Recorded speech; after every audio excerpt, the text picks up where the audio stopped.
Quem de vocês já ouviu falar no termo alexithymia? Muitas vezes a gente pensa sobre sintomas físicos sempre ligado à ansiedade. E é por isso que parece ansiedade, mas não é. Você vai aprender uma coisa. Também pode estar ansiedade relacionada a isso, mas não necessariamente. Existe um transtorno de ansiedade quando a gente está falando de vários sintomas físicos que uma pessoa pode sentir. Quem de vocês tem sintomas de dores abdominais frequentes, dores de cabeça que não sabe de onde vem, sintomas corporais que na verdade deixa você preocupado, deixa você procurando saber qual que é a origem e ninguém encontra? Alexithymia é o nome que a gente dá à dificuldade de expressar as emoções. Uma dificuldade de expressar sentimentos e diferenciar isso de sensações corporais. Esse termo é de 1972, de um psiquiatra americano, na verdade grego, radicado nos Estados Unidos, chamado Peter Emanuel. Esse nome vem daí. E alexithymia tem uma enorme relação com um quadro que alguns de vocês podem conhecer com um nome antigo, um nome que muitas vezes é usado de forma muito pejorativa, chamado hipocondria. Existe uma coisa chamada, hoje em dia de forma atualizada, transtorno de sintoma somático, e é aí que entra a antiga hipocondria, que muita gente entende e fala de forma pejorativa como mania de doença. E na verdade, a pessoa está sofrendo e sentindo de fato aqueles sintomas. Geralmente, a pessoa que tem transtorno de sintomas somáticos, ela já passou em muitos especialistas.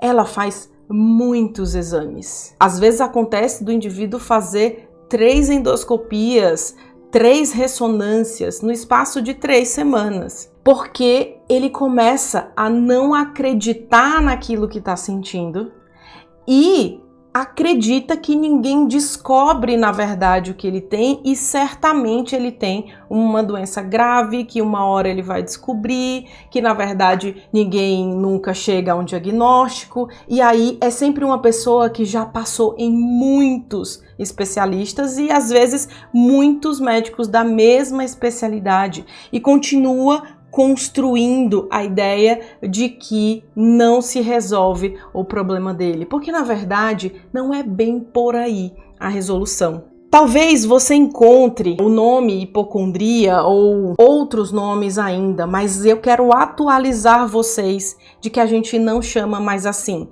Esses transtornos de sintomas somáticos, quando a gente fala soma, a gente está falando do corpo. Soma, corpo. E quando é algo ligado ao corpo, a gente usa a palavra soma, que também tem relação com a expressão desse corpo quando estamos falando das nossas emoções. E na verdade, nesse nome transtorno de sintomas somáticos, entrou o que chamava de hipocondria, o que chamava antigamente de transtorno de somatização, e um outro quadro que talvez vocês nunca ouviram falar, que chama transtorno doloroso somatoforme. E aí, o que faz a gente suspeitar que uma pessoa, na verdade, tem um transtorno de sintoma somático?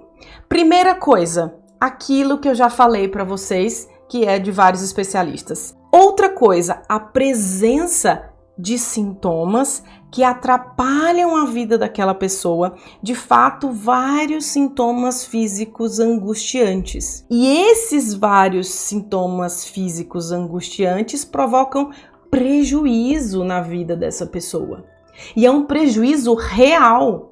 As pessoas acreditam que aquela pessoa que está se queixando disso não está sentindo aquilo, porque, obviamente, os exames não mostraram isso verdadeiramente. E a outra coisa é uma pessoa que tem um pensamento, um sentimento e um comportamento excessivamente relacionado à busca por sintomas preocupações com doenças e pesquisa o tempo todo sobre isso. E apesar da internet ser um recurso muito bom para a gente utilizar para diversas coisas, ela também acaba sendo um recurso que pode reforçar essas pessoas, né? O Google pode ser reforçador da pessoa ficar buscando. E aí ela busca e encontra uma série de diagnósticos que justificam aquilo que ela está sentindo. No entanto, gente, quando a gente tem um sintoma, e é isso que é muito importante de entender, quando existe um sintoma, esse mesmo sintoma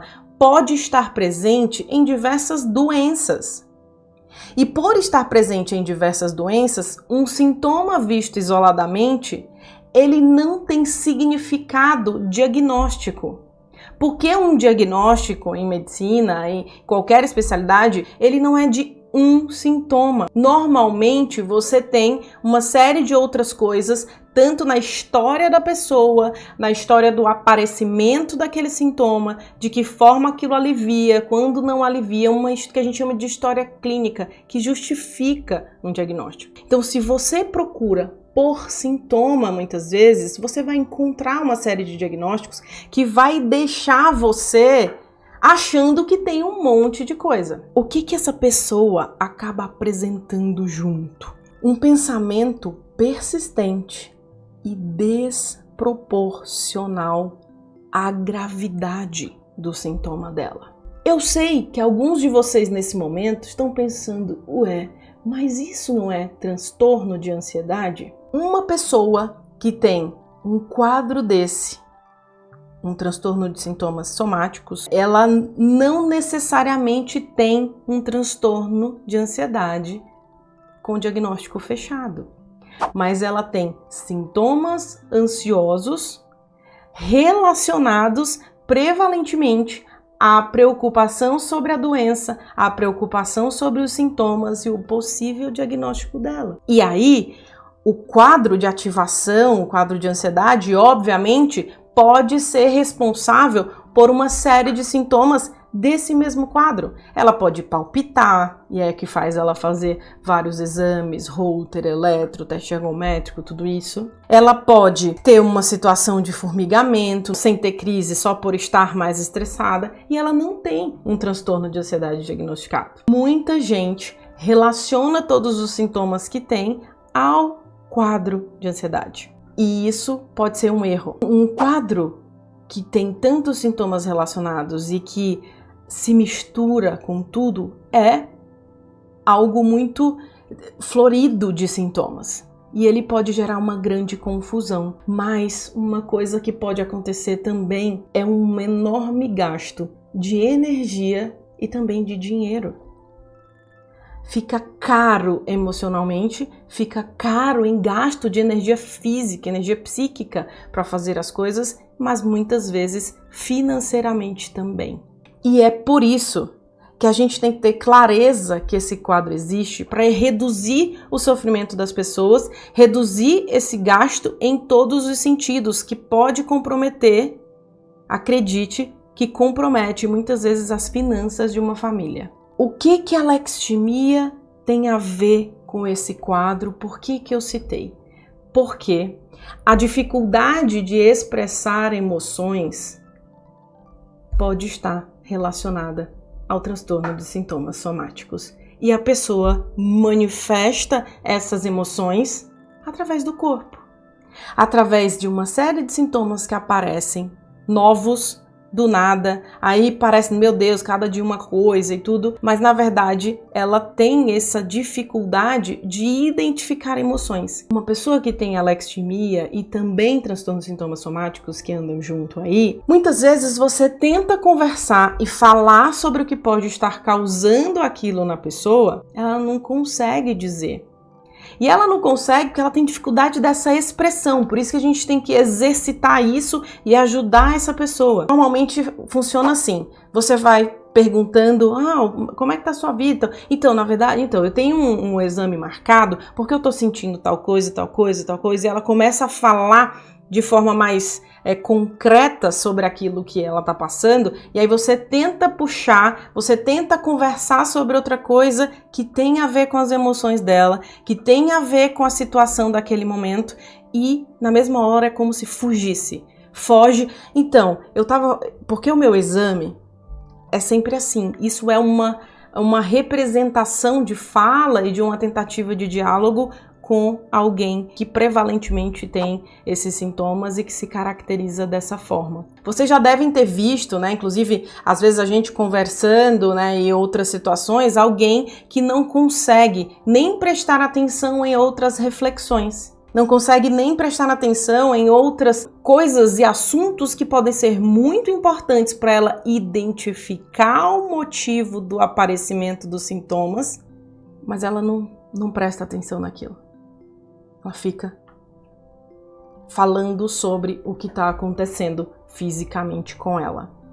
É por isso que quando eu falo aqui, já falei diversas vezes sobre emoções e sentimentos, eu falo sobre a necessidade de identificá-los.